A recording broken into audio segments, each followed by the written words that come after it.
A new CNN poll shows that for the most part, Americans are happy with how President-elect Trump is handling the transition back into the White House. About 55% of them say that they approve of his handling of the transition so far and say they expect him to do a good job once he is sworn in. Despite that, 3/4 say they would rather Trump prioritize qualifications over loyalty when picking his cabinet. But based on some of the more controversial picks he's made, the president-elect may not agree. It's time to go on the record with Scott Tranter, Director of Data Science for Decision Desk HQ. Scott, as always, it's great to see you. You know, we've been following some of these more controversial cabinet nominations, namely Pete Hegseth for Defense Secretary, and then, of course, Tulsi Gabbard for Director of National Intelligence. Let's get our viewers up to speed here. Where do the nominations stand, and do you think they have a chance at being confirmed? Yeah, look, in RFK Jr., Kash Patel, there's a few others out there. I think we are probably going to see a few hiccups from some of these. I'm not sure which ones, but a few hiccups once we get to the confirmation hearing process, as the Democrats are gearing up to have some tough hearings. And we'll see, you know, how these folks react under congressional inquiry. But you know, those poll numbers should be supportive and reinforcing of the Trump campaign or the Trump administration, incoming Trump administration. The public likes what they're hearing. So far, his approval rating is also up higher post-election. So we'll see if that honeymoon lasts over the next couple months. Trump, even before he got involved in politics, has always talked about the importance of loyalty. It's something he prioritizes. But you know, how much do you think he's maybe prioritizing that factor of loyalty, maybe over qualifications? We know that Pete Hegseth is, you know, obviously he's a decorated combat veteran, but he's also someone who's very loyal to President Trump, and he doesn't have a ton of experience leading large-scale organizations like the Pentagon. So is there that fear that loyalty is trumping, no pun intended, qualifications here? That's certainly the argument that Democrats and some of the detractors are making. You know, as you point out, Pete Hegseth is, you know, the incoming nominee for what would, if it were a business, would be the largest business in the world in terms of employees and just size and obviously importance. Look, the Trump administration is going to make the case that these folks, they have some basic skill sets, they have domain knowledge, but more importantly, they're there because they have new ideas and they're not there for the status quo. And that's often where the qualifications come. Someone's been at the DOD for 20 or 30 years. Pete Hegseth has not, and so their argument is that's what they need to bring in some fresh ideas and change it around. And so I think that's why you see a Pete Hegseth, Kash Patel, RFK Jr.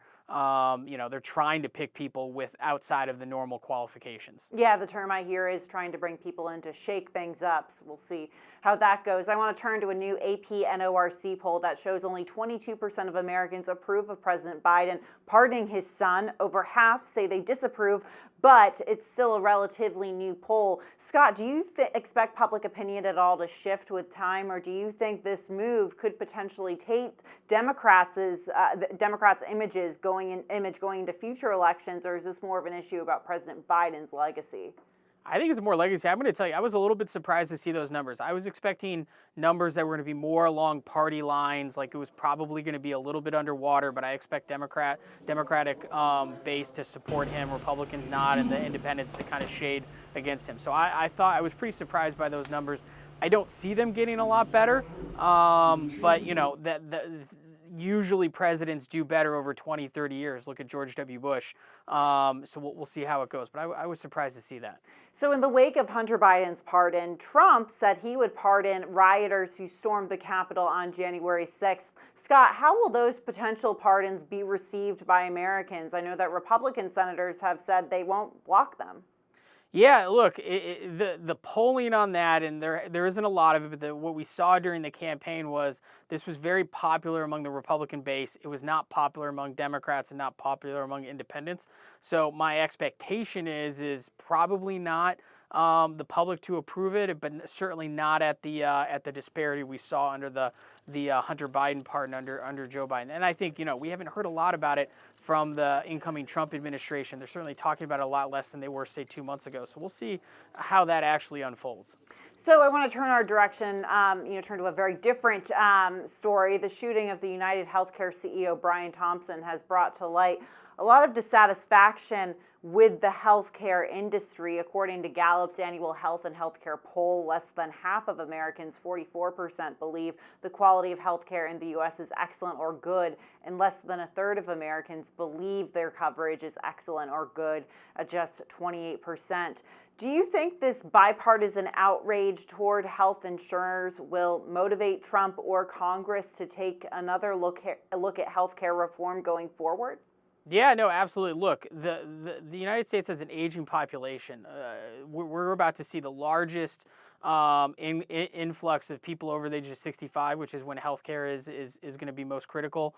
Obviously, healthcare costs rise year over year, and it gets more expensive. And we've been talking about the economy for the last 2 years now, and that's what this election was on. And people don't have this much spending power. So I think I look at healthcare as a bipartisan issue, and it's really related to the economy. I would not be surprised to see Congress and Donald Trump to take potentially a populist view on this and really crack down on it a little bit. I don't know that we're going to see, single payer come back up again, but this is healthcare is a bipartisan issue, and I think everyone wants to see it get better. Yeah, populist, very much a key word. I hear Republicans and Democrats using the term economic populism, so I'm curious to see if that applies to healthcare here. So I want to stay with that same Gallup poll, which also found that nearly 2/3, 62%, said they believe the government's responsibility to ensure everyone is covered. That comes as the approval of the Affordable Care Act, or Obamacare, is nearing an all-time high, 54%. In the meantime, Trump called the ACA, quote, lousy healthcare, quote, in last weekend's interview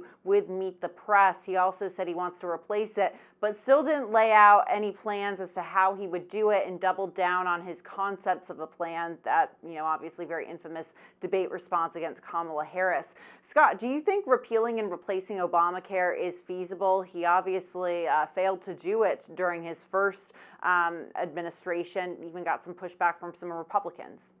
Yeah, I'm going to take a kind of pragmatic look at this. I heard what Trump said, and I think he earnestly believes it. But if we look at the legislative calendar over the next 2 years, we've got to they've got to get a budget through. They've got debt ceiling. They've got tax reconciliation. They're going to need something if they want to pursue DOGE. They're going to need some sort of bill, maybe standalone or certainly attached to that. There is a lot of legislative priorities. I'm not sure what the appetite is for a bill that, as you point out, hasn't been written yet. That conceptually these folks want people want something new, but we haven't seen a plan yet from the Republicans. So I hear what they say. I just don't conceptually see how it's going to happen unless they get it done in the next 2 or 3 months. Trump attended the reopening of Notre Dame Cathedral in Paris last weekend and met with a number of foreign leaders: Volodymyr Zelensky, of course, French President Emmanuel Macron, and of course the Prince of Wales, Prince William. How has the reception to Trump ahead of his second term been different than maybe his first term? It seems like a lot of foreign leaders are lining up to meet with him. Well, I think, this is our second time around, and I think the first time around, everyone was wondering what kind of president he was going to be. And now he's been president for 4 years, so they get a second look at it, and they can readdress it. I think I was only mildly surprised to see Trudeau down there. I was only down at Mar-a-Lago after the tariff discussion. I wasn't super surprised. If you remember Macron, when he had Trump in the first administration, rolled out the red carpet and all the fanfare and all that kind of stuff for Bastille Day. So I'm not super surprised on this. Everyone knows that Donald Trump likes the attention and likes the respect shown. And look, Europe, Canada, Mexico, they all need something from the Trump administration over the next 4 years, and so they're going to need to reconnect ties that may have lapsed during the Biden administration.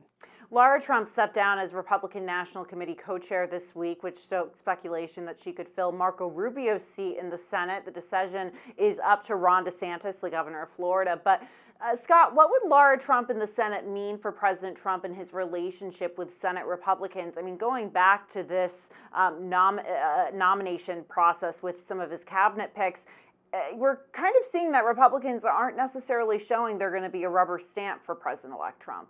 Yeah, if we look at this, Lara Trump would replace Marco Rubio, who has been a reliable supporter and obviously reliable and loyal enough to get the Secretary of State nod.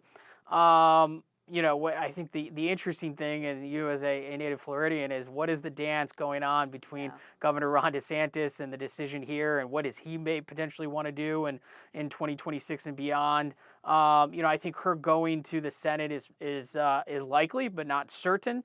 And I think it only helps Donald Trump, again, have a family member in the Senate and a body that he is going to need some support from over the next couple of years, 2 to 4 years. Florida, certainly the center of the Republican Party's political universe right now. Let's quickly go out to California out west. We've seen that state's Governor Gavin Newsom position himself as a leader of Democratic resistance to Trump. He has said his state is ready to fight and has called a special state legislature session to enact Trump-proof policies. Scott, is this Newsom setting himself up for 2028? Absolutely, it's exactly what it is. I don't even know if he's trying to be coy about it. That's not his style. I think California could be one of the flashpoints, depending on how these mass deportations go. Incoming Homeland Security Tom Homan's basically said he's going to use the full force of the government to go after these sanctuary cities. And I think Gavin Newsom is setting up for some pretty explosive public fights, legal fights, and how that's all going to pan out. And it's in a state that shifted right this last election. Obviously, California went Harris's way, but the margin was considerably less than it was under 2020. So we'll see how it all plays out. But Gavin Newsom definitely positioning for 2028. A lot to watch out for going into 2027 or 2026, 2025, 2028. We'll be looking out for it. Scott Tranter, as always, thanks for joining us. Thanks for having me. And that's it for What's America Thinking. I'm Julia Manchester. Come back next week. Be sure to like, share, and subscribe to The Hill's YouTube channel.